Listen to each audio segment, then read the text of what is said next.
Welcome to Reflections. I decided to set this process up because I am interested in the gap between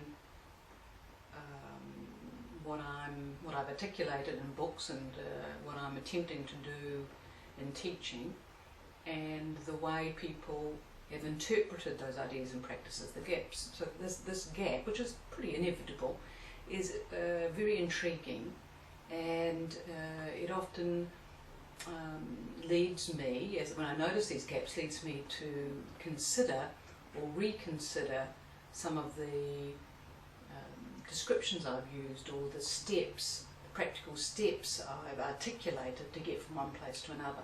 So I'm hoping that every couple of months or so I will produce a small reflection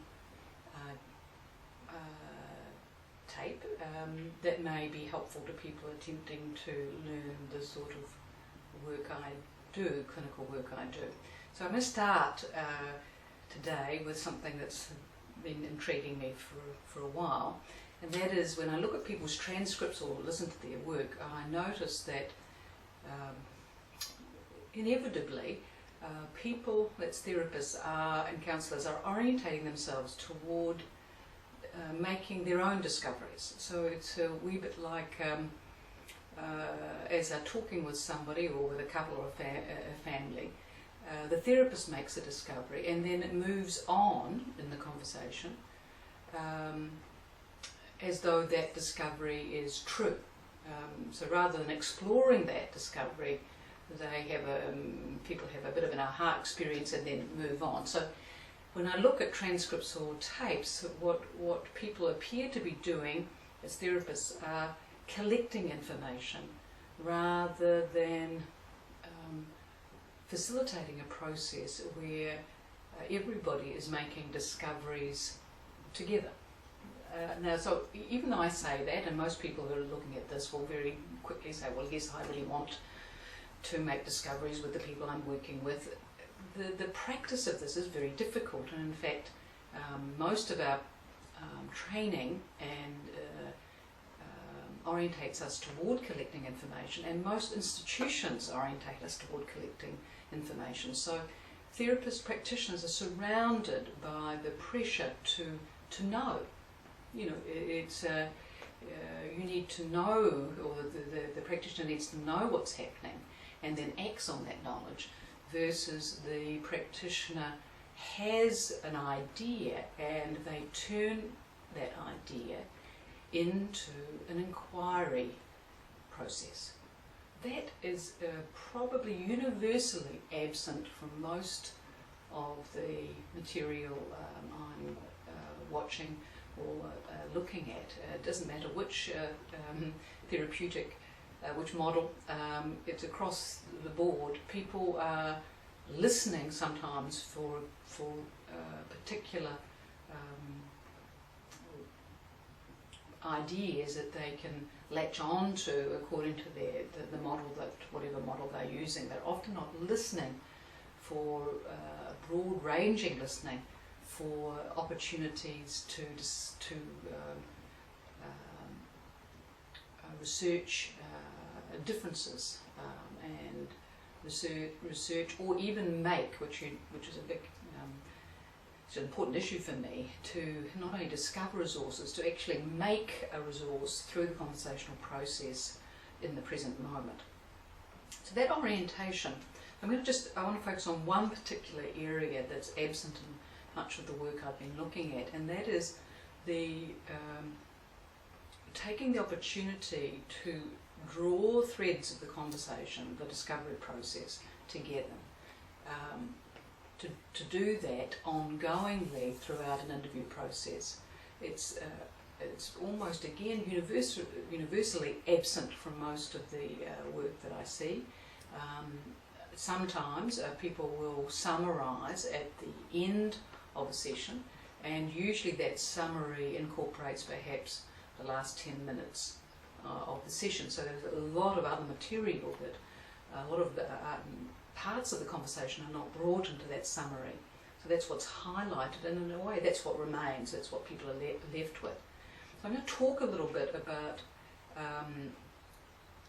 the importance in the work that I do in reflecting back to people the discoveries that we've made. So I don't really want to call it a summary. I'm more wanting to talk about that probably every 10 minutes, maybe sometimes even more, I take the opportunity to reflect back the discoveries that we have collectively made in this therapeutic conversation, and that's whether we're working with families or couples or individuals. Now, why is this reflection back so important? And it's an absolutely critical component of the work that I do.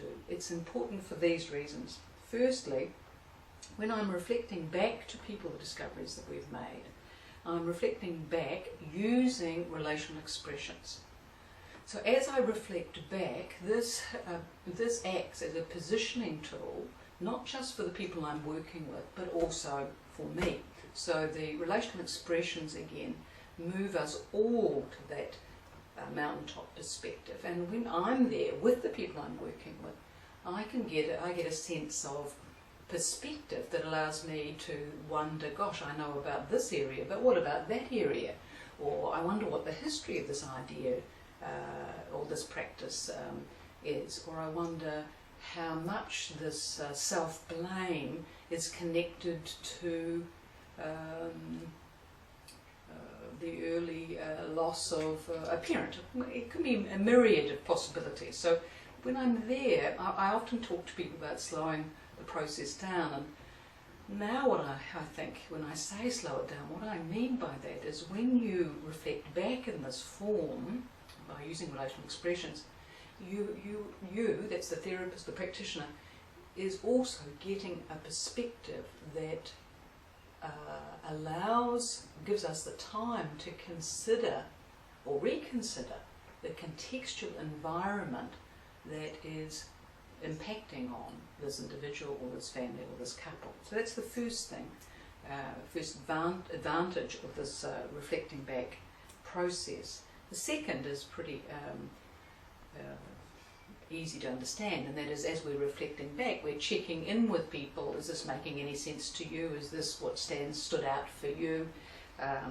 Are we moving in a useful direction? So that has that function, and gives people the opportunity to say, well, actually no, I'd rather talk about what we began to talk about in the first 5 minutes of the session.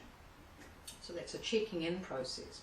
The third advantage to reflecting back is, and this is a very important element of this reflecting back process for the work that I do, it provides people with an opportunity to experience the reflection. So as you're reflecting back the discoveries that we have collectively made, people are experiencing the effect of this description on them, and that effect could be that it creates a close down, or it creates a body response, or it creates a lifting of a weight, or it creates confusion. There's a myriad of possibilities as people are hearing, as they're hearing the summary form, they're also experiencing it. These experiences, as people are hearing the reflections, these experiences can result in people finding new and more more resourcing descriptions for the experiences they've had in their life. So it may be that people notice that a burden is lifted as a result of these reflections back, or a burden is strengthened, and that strengthening of a burden may be that experience might be beyond conscious and initial intellectual construction of a problem or a concern. It goes beyond what people have previously thought or felt around this concern. it also provides us with an opportunity to experiment with descriptions beyond, which are more partial rather than the binary productions, which I've talked about in many places. But so people might say, well, it's not quite like there's an absence of trust. It's more like there's some trust, but I don't know how. It's sort of just a little. It's just there's some trust here. So as we reflect back, people experience that reflection and can alter perhaps that description a little bit, and we can then play with alternative descriptions, such as, for example, so there's a fragile trust in this therapeutic relationship. Would that fit? Okay, so that's what I might say back after the person has experienced the reflection back. So this is a very important part of the therapeutic, the discovery weave. And the fourth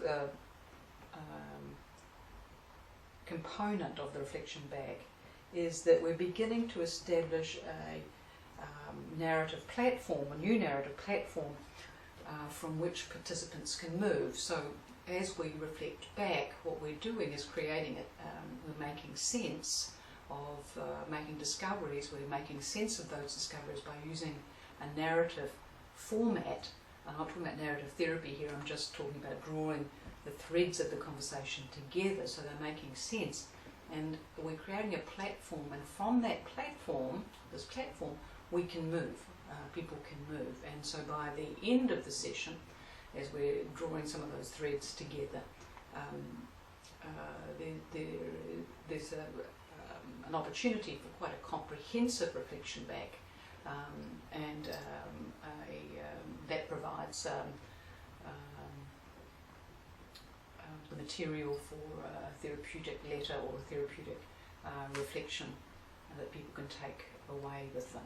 Okay, so I've just gone over some of those, what are the four things that assist, that occur as a result of the reflection process.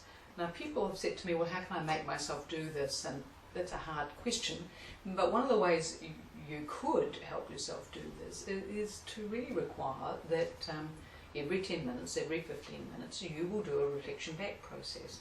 I don't do that because I'm doing it automatically. I might do it at 5 minutes, I might do it at 2 minutes, I might do it at 10 minutes, 20 minutes.